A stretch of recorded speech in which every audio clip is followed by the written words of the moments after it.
Hey everyone, BaseDS here, and welcome back to more Sonic the Hedgehog. Last time we made our way through the very easy Starlight Zone, which was a nice breather compared to what Labyrinth Zone was, but now we're here in Scrap Brain Zone, and the kid gloves are off. This is Robotnik's home base here on South Island, and it is pretty dangerous. I just have to go ahead and be careful here. Yeah, the whole zone is a moving, well, it's pretty much one giant death trap, really. It's nothing compared to what's going to be in Sonic 2. Absolutely nothing. But as for badniks, we have caterpillars and bombs returning. And we also have a new badnik in the form of Ballhog. And there are also some other returning badniks, but if I said what they were right now, that would kind of ruin the surprise for the end of the game. Especially considering it was a stupid move on the developer's part, but they had somewhat of a logical reason as to why they did what they did, but I'll explain when we get there. But yeah, you pretty much want to take your time here. Don't rush yourself, just pace, and you'll be fine.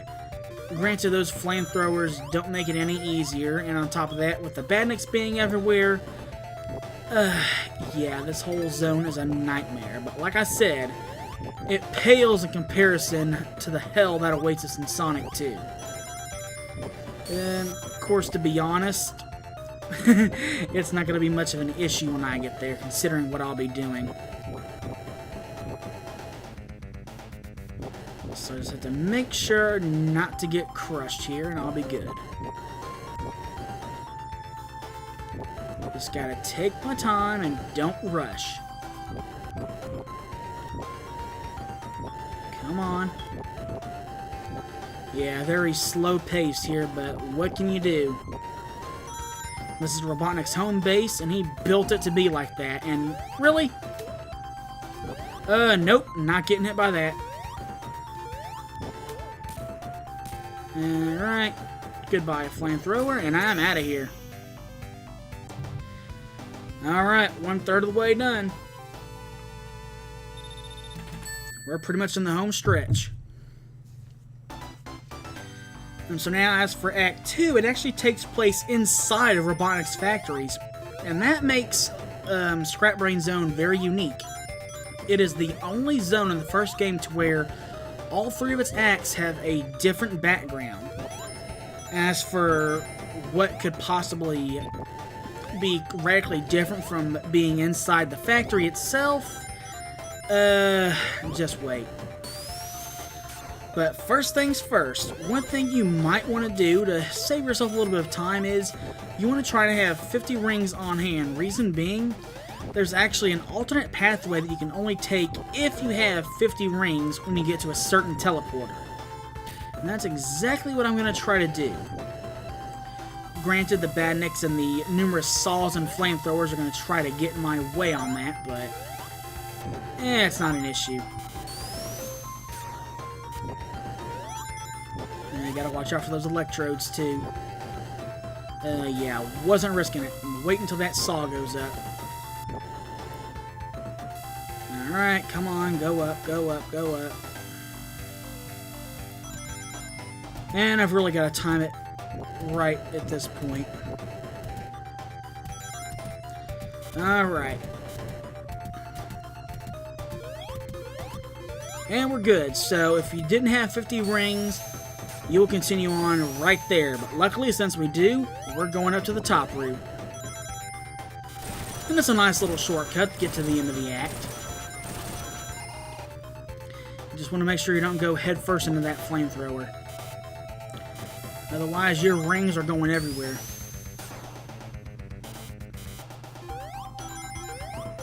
Alright, deal with that caterpillar there. Alright.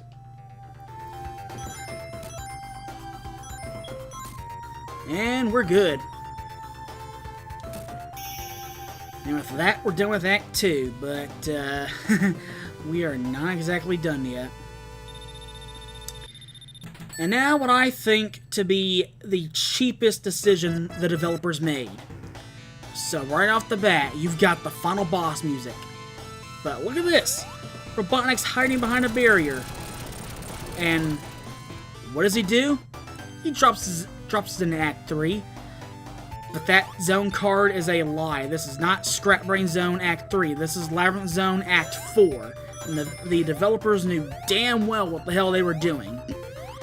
But there is a logical reason as to why Act 3 uses Labyrinth Zone's tile layout and just altering the color of the pathway and the water itself.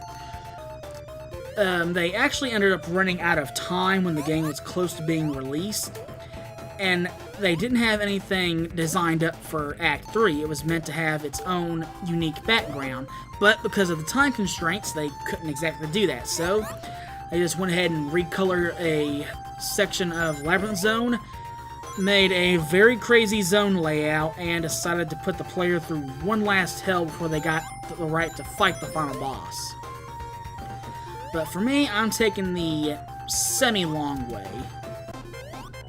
And bubble, please. Thank you. And I'm just waiting here for another bubble, just to be safe. But at that point, at the beginning of the act where I went past those maces before I moved down, if I had continued on, there was a shortcut to where if you ended up taking it, you could easily clear the act in about 30 or 40 seconds.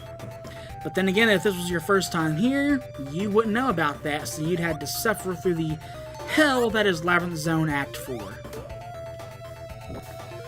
But it doesn't matter, we are almost to the end. We just got a little bit more to go.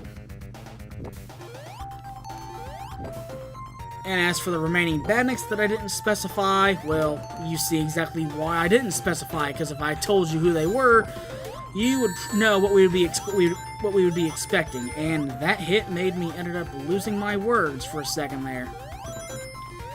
That was like, what, my only ring loss of the game right there, I think? If so, I think I did pretty damn good this far. Okay, yeah, wait for the Orbonaut to fire its projectiles off. Get that Orbonaut out of the way first. Make that your first priority. So we just gotta go ahead and start from up here and get a good running start. Avoid the burrow bot and the spiked mace. Just ignore those rings. Just ignore it. Your only mission right now is getting to the top before you drown. And yeah, there's an air bubble pocket right there, but don't trust it. Just get up to the top here and get some air. Because believe me, whenever I try waiting for an air bubble, as soon as I get out of that small shaft there, I usually end up drowning. And I absolutely hate that, so I don't even bother waiting for the bubble. I just get up to the top, get to the surface of the water, and get some air that way. But luckily, we are almost at the end.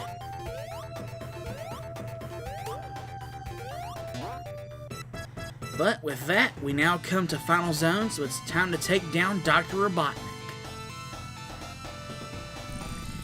And here we have the Robotnik piston. So really, it's all just one big game of whack-a-mole. Two pistons will come down and Robotnik will be hiding in one of them. And after each hit, he will release these electrodes that like to home in certain areas. They don't really home in at you, but usually you want to make sure there's a good amount of space between the electrodes for you to jump through. And really your best bet to deal with the Robotnik pistons is to just stay in the middle, but I like staying over here on the right side. Yeah, it only gives me a vantage point at the first two pistons on this end, but it just makes things easier for me. You just have to be very careful. And keep in mind, you're doing this with no rings whatsoever, so if you land 7 hits on them, and you die right before you land the last hit, you gotta do the fight all over again. It can be very nerve-wracking at times. And plus this boss can be very random too. I've had him come out of the same piston 5 times in a row. So come on. I'm almost done, I know it, I can feel it. Come on, stop hiding over there. Let me hit you. Face me like a man, Robotnik. Alright. I think one more hit will do. I'm not exactly sure. Yep, that did it. And as he makes his escape, let's get one last insult to injury.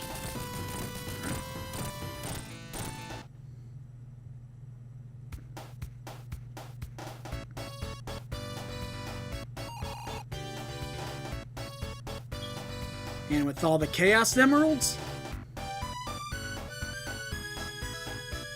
South Island is restored to normal. And with that, we've knocked off the first game in this marathon, and we've got about at least 8 more games to go through. But regardless, this is a project that I'm greatly looking forward to do, because, to be honest, if it wasn't for Sonic in general, I wouldn't be the person that I am today. There's just so much stuff that I do nowadays that all stems from gaming, whether it be my drawing, my writing, hell, even some of the friends I know. All of this wouldn't be possible without Sonic, and for me, I'm glad I even had the chance to play the first game, and that's what got me hooked, and I've been a fan since day one. Yeah, he's had a couple of rough patches, but hey, who doesn't? Everybody has rough patches. And I've been with Sonic through and through, every step of the way, through the good games, through the bad games, through the weird games at times. And regardless, I don't regret one bit of it. And as for the original game, it's a classic for me. I will gladly play it every chance I get. But yep, one game down, 8 to go. This marathon is just getting started, ladies and gentlemen. We've got a long way to go. And who knows when Sonic Mania is going to end up dropping later this year. For all I know, it could end up dropping as soon as I'm in the middle of this marathon. So, I don't know. The plan was to go through all the games and save a live stream of Mania for the end, but I don't know. If it ends up coming out before I'm done, I'll get to that when it happens. But regardless, this was the first Sonic the Hedgehog, the game that made me the person that I am today, introduced me to Sonic and pretty much everything else in general that I do in life, and for that, I'm thankful, Sonic.